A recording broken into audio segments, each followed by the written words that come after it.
here we are the last Saturday at the Big T at the Maryland State Fairgrounds. I am your host, Callie Francois, along with our track announcer, Dave Rodman. Dave, welcome this morning. And he just informed me that it's 75 degrees. So I was very comforted by that because I was very chilly yesterday. But Dave has me covered, says I'll be just fine without wearing a. I'm set. Yeah, I'm that set. fine line of 3 degrees for you. It's a huge difference for me. So right. no, 72 yesterday, 75 today. So, yeah, so I think I'll be okay for today with my attire, not having to wear a jacket. But hey, I can always change my mind. As we dig in to a nice card here for At Timonium today. Excellent card. It's promising first-time starters, really some good handicapping races, a couple of toughies, I think, but a couple of races I really like. And I don't know about you, but a couple horses I like in the card, and we'll see what we can put together. There are some horses that I'm actually really looking forward to seeing run, not only just here, but in general, and I haven't seen them run in a while, so I agree with you, Dave. I am very much excited. I'm actually excited to see what's going to be happening at the races over here today as we just dive on in to our first race. Mile on the Dirt, 3, 4, and 5-year-olds, a maiden claiming $25,000, and we both start on the 4 and the 6. So let's dig into the 4 a little bit. Super Houdini with Claudio Gonzalez and JD Acosta on top, each having a win yesterday. Claudio Gonzalez is on his way to win the Timonium training title. Last time out at Pimlico, just got an off surface, was able to get a piece of it and stay there. But what I liked is that yesterday, Dave, the weekend before, there was a lot of speed. It was very speed biased. Yesterday, we saw a lot of horses come from a stalking position, which was really encouraging, and especially for this horse that I have picked here. Absolutely fair track yesterday. Saw Curcelli rally from way back to win, and $1 million ride, I thought, from Leonardo Carujo, getting through between horses to beat my top pick. Of course, a lot of my top picks were beat yesterday. He had an excellent day. But other than that, too, of note, I think the track kind of played to the Timonium of old, time-wise. You know, the first weekend maybe a little bit deeper, track a little slow but fair. Yesterday, the times were more like the Big T type times. They were. They're getting there. They're not quite there yet, but they are getting there. I remember I ran into Angel this morning on horses, and he just said, and you know, I was out there on it while we were training on it, and it was getting pounded on. So it has gotten a little deeper, and the jocks are saying it has gotten a little deeper, which will attribute to those times. So make sure you keep yourself informed if a horse can run on a bit of a slower track. As we move on to your number 6, he's a shooter, Claudio Gonzalez, with Kevin Gomez on top. Kevin also having a win yesterday. And this is a horse that seems to be very one-paced and it seems like the best chance for this horse is to just gun at the lead. Yeah, Dave? Yeah, I think so. I think that's what he's going to do. And I think it's name that margin. Honestly, I really like this horse today. I know Claudia has 2 in there with Super Houdini, and he's a shooter. Wow, Super Houdini, talk about rain dance. Muddy, good, sloppy, wet, fast. The horse hasn't caught a fast track since December of last year, prior to Claudio's taking over his training and claiming him. He's a shooter, has run on a fast track, more lightly raced, obviously younger horse, 3-year-old, but I like that race against U.S. Constitution, 2-back, who came back to win after the maiden score, and also a Monmouth gate-to-wire victory on the turf. So I think he's got maybe a pace advantage in here, even though the track was a little slow, a little more fair yesterday, and a lot of closers came from behind. You could come from anywhere to win yesterday. Yeah, so, and I think that's going to fit him really well for he's a shooter. As we move on to the second race, a claiming nickel 5 for about 6.5 on the dirt for the 3-year-olds and up. We both landed on the number 7. 6, right? Oh, sorry. We both landed on the number 6. Okay. I was looking at the 7. The orange 7 popped out at me. So we both landed on the 6 Federal with Bruno Tessori and Carlos Lopez on. Carlos having a win yesterday. Bruno having to get a win here today. And I think, this horse is a horse that just needs to go to the lead, but in his back form, he has been able to come off of a couple of different paces, which I do like. There's a lot of versatility to this horse. Yeah, but again, another horse who's not really caught a fast track in a while. What muddy track, 1:10 and 2. Not only was the time quick, the speed figure quick, but visually impressive as well. I just think he's in good form right now. They're keeping him here at the nickel level for Bruno Tessori today, and it's our top selection in Federale. Fast track, off track, whatever. I think he's going to run the same type of number. He's not. I don't think he's deterred by any type of surface at all. You can throw this horse at anything, he'll be fine. As we both select Mystic Times underneath for Elvis Torrijos and Richard Monterey, and I've had a couple of conversations about this horse with Richard, and it seems like this horse just needs everything to go his way. This could be a really awesome track for this horse to run on, because he's one of those that surprisingly he went near to the lead, which is exactly how he needs to win. But when it's a fast track, it's almost too fast for him.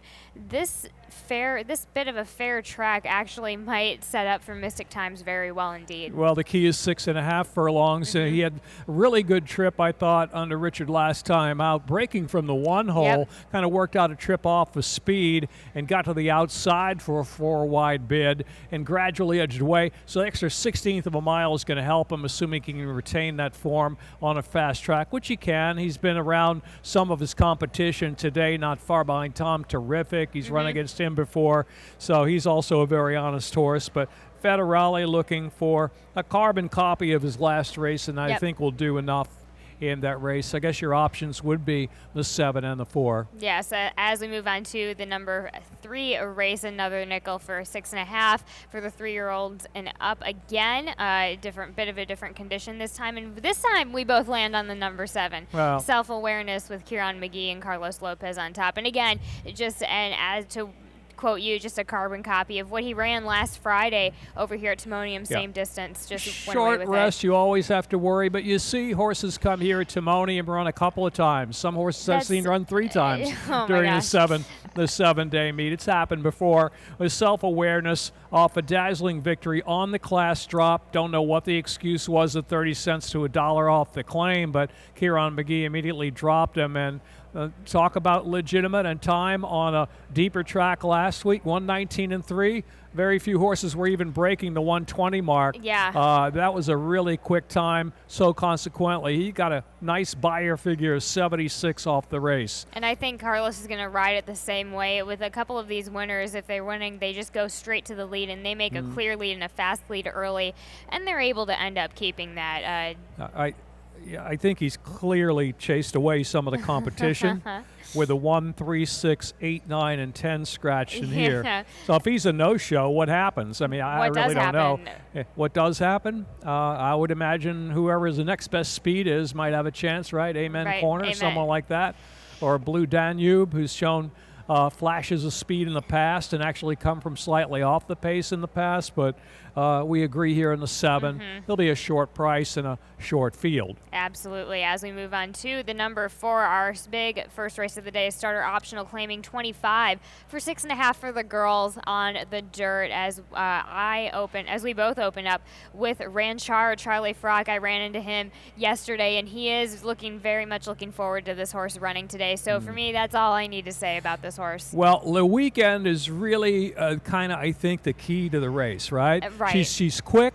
I have my questions about whether she really wants to go 6.5, 7, right? She's really got a lot of speed. I'm looking for Le Weekend maybe to make the lead, Ranchar to sit right off and track in this spot, and Ranchar the one that last 16th of a mile to go on with it. So we agree that Ranchar is the mare to beat in this spot, filly to beat. Absolutely. As we go on to the number 5 race, let's just skip on over to that. The Waver Maiden 40 for half a mile for the girls on the dirt, 3, 4, and 5 years old. As we both land similarly, but let's talk about your top selection, the number 4 horse, real quick. She ran, I thought, what was a winning race last time out in debut. Opening quarter 23-2, 46-1, 5 ace and 59. All 3 of those fractions very, very hot for the day at Pimlico, and she did not give up until the last few yards of the race, beaten only a length and a half. In fact, I thought she ran a lot better than any of the 1, 2, 3 finishers in the race when you factor in how hard she ran. Right. But she's come back. here with a maintenance workout. I know not really fast, August 25th at Laurel. It doesn't bother me that it was 50 and change after working a bullet from the gate here at Timonium. I just think she, I got to pick her after that debut effort. Absolutely, and I kind of go for a little. I have her in there, and then I kind of go for another just somewhat obvious horse. It's a Cal Lynch with JD Acosta on top, and coming off of maiden special weight out of a somewhat decent field out of Delaware. I mean, was able. Here's the thing. The thing I have going for this horse is she does have the outermost post, and to me, outermost post on the outermost post has speed, is able to intimidate other horses on the inside, and I kind of went for the strategy angle on that one. She may be a little faster early. I just hope that Manitou doesn't get in any hurry and get in any crazy business with her up front. Maybe just sit there right off her. Because she's had a little trouble following through. It's only half mile, so you can't wait too long. Yeah, or maybe they're just going to go with Manitou and say, we've got the best horse in here. Interesting long shot in here. I believe that Frank Vespi is looking at his picks. Pick this horse on top. See that girl, the 5. The old second-time start from the Gary Capuano angle. That used to be like money in the bank. It is, right? and it is. Money in the bank. I've ridden several second-time starters for Gary Capuano where I've ridden them the first time and it hasn't panned out, and second time out they're off by 4 lengths. So absolutely, that's a great angle to go after. Especially Xavier doesn't normally ride for Gary, so when he does, he's going to try and get every opportunity and squeeze that sponge as much as he can out of a Gary Cap ride. Yeah, she didn't show any speed in the debut, right? That was without Lasix. She comes back off a time off the shelf. She's got some really good works at Delaware, including a really wind-up clock kind of work August 28th with a bullet in 35. So wouldn't be surprised to see her early speed today. Second-time start for Gary Cap. It could be Frank might have the winner here. The more I look at it. Frank might. Yeah. I mean, especially with that gate work prior to that, and then sharpening her up, that might again winding the clock up nicely as we move on to the 6th race, the Claiming 16, going the same distance, a half a mile for the 3-year-olds and up. I land on the 3, you land on the 4. Let's talk about the 4 a little bit. Forced with Kieran McGee and another Carlos Lopez. I'm not crazy about the pick, but could have gone with your horse on top. Could have gone maybe somewhere else here, but it's first off the claim for McGee. I just look at the race back July 3rd at Pimlico, going 5/8 off the turf. He's got speed. Other horses have speed, but, he really dug in. No surrender when he was beaten by Wonder Inn, who was trained by Kieran. Right. Maybe that's part of the reason that he claimed him when he dropped in there for 10. Sure enough. And going to the lead is a steady 1-2 gritty horse for the Dilla DeVico stable. So they kind of tilt in between him, but you're not going to get much price in here. 3, one more factor. He certainly has lick from Charlestown. And that's exactly why I chose this horse on top, because if you look at, so you're talking about that July 3rd race at Pimlico, that speed that horse run is just equivalent enough for one more factor's quickness out of the gate from that Charlestown recent performance. So I'm just going with the more recent performance, a little bit quicker out of the gate. It's an interesting race because half mile, Pepe and Haywood's pretty quick from the outside. We know Forrest is fast. You have your Charlestown speed from the 3. So I don't know. I just kind of went with the default pick here, thinking that Kieran, he's the gritty horse, but at 7-5, if you're playing pick 3, pick 4s, you might want to use a couple others. And that's fair. And this is an easy race to do that in, just to kind of go with the defaults. And you have all these default trainers running at this race at Timonium, so it makes perfect sense. As we move on to the 7th race, a maiden claiming 25, 6.5 for the 2-year-olds. Here we go. Looking up over at my top selection really quick, American Playboy with Anthony Ferrier and Boca Chica on.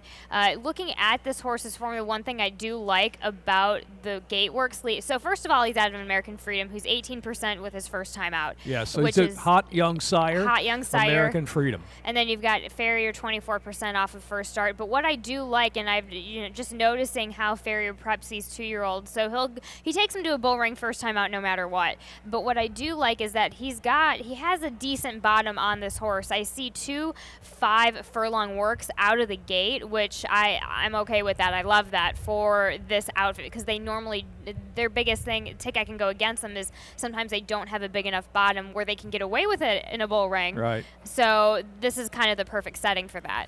Yeah. Well, the gate work at Laurel really pushed this horse higher on the list for me.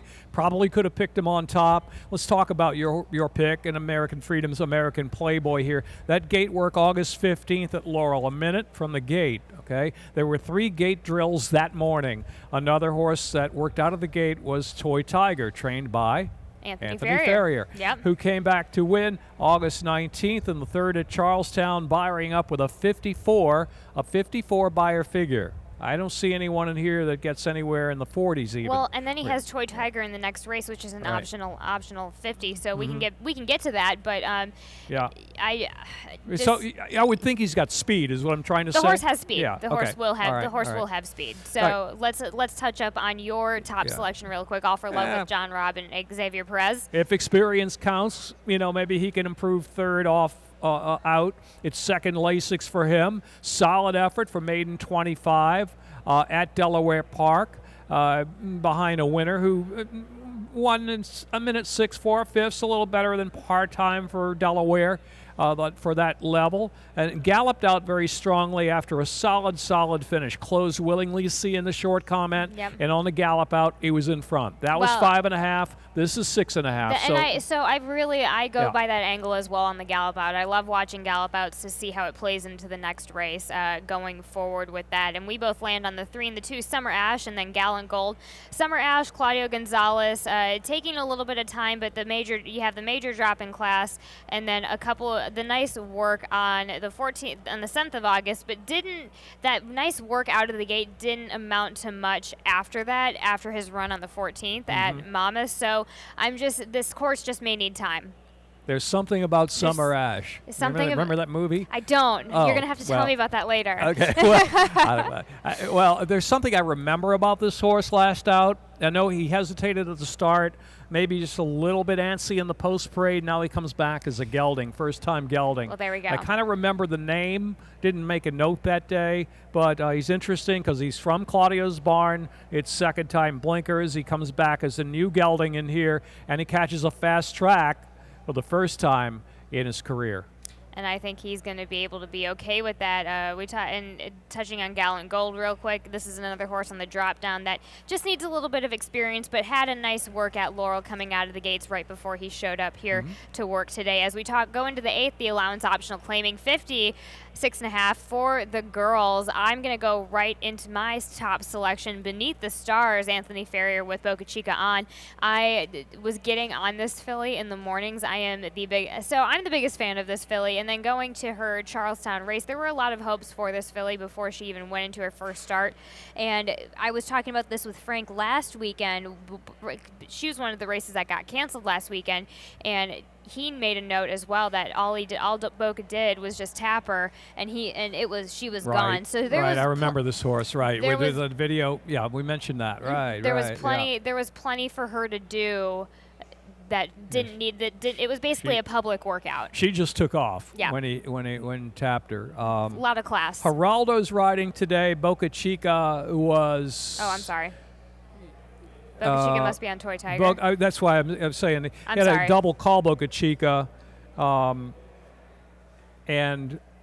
Boca Chica did ride her first out, but Boca Chica had a double call, went for the other Farrier. So I don't know whether that's his choice or they're both Farrier, right? So he's got to choose a rider for one of them. So I don't really factor that into my play here. I mean, you easily could though. You easily could attribute to the fact that Toy Tiger was in.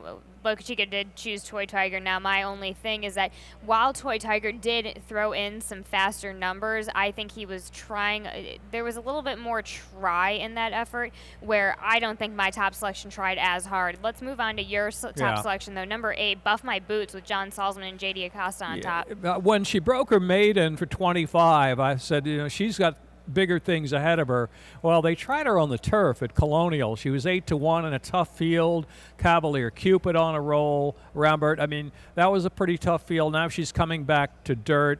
Since that turf try at Colonial. She's come back to work. Solid 46-1 at Laurel. So I'm going to go with her on top here. 6.5 furlongs, thinking right up her alley here.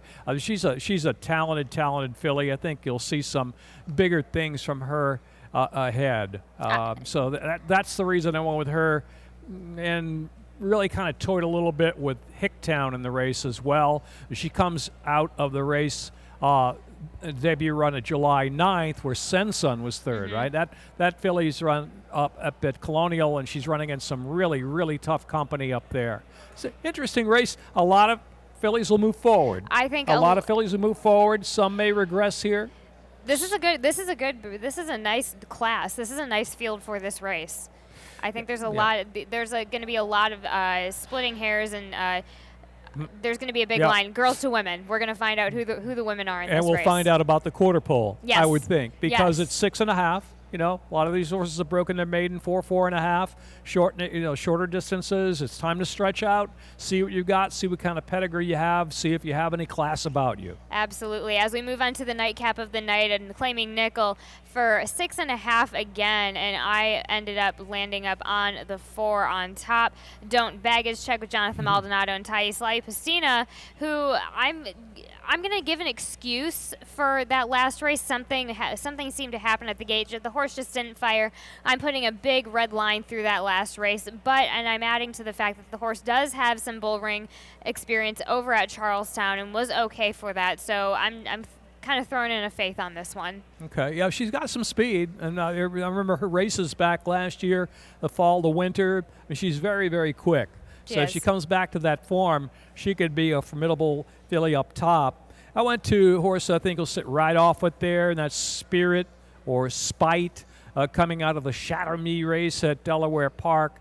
I think she's in good form right now. Her numbers fit. She's at the right level. I mean, it's check, 3 checks, and that was it. I'm not really sold on her in a spot. I mean, Congress Hall's kind of a horse that's had a little bit of gait issues, right? Right. But seems to be almost getting there. 3 seconds in a row.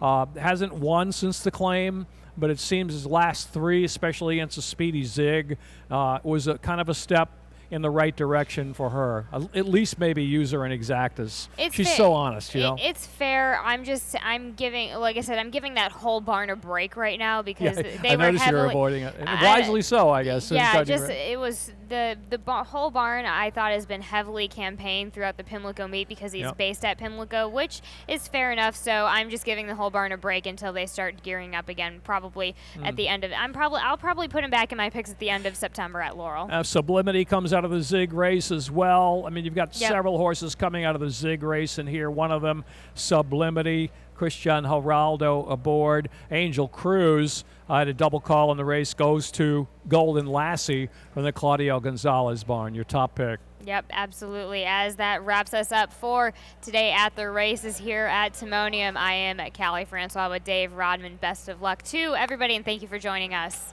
Good luck.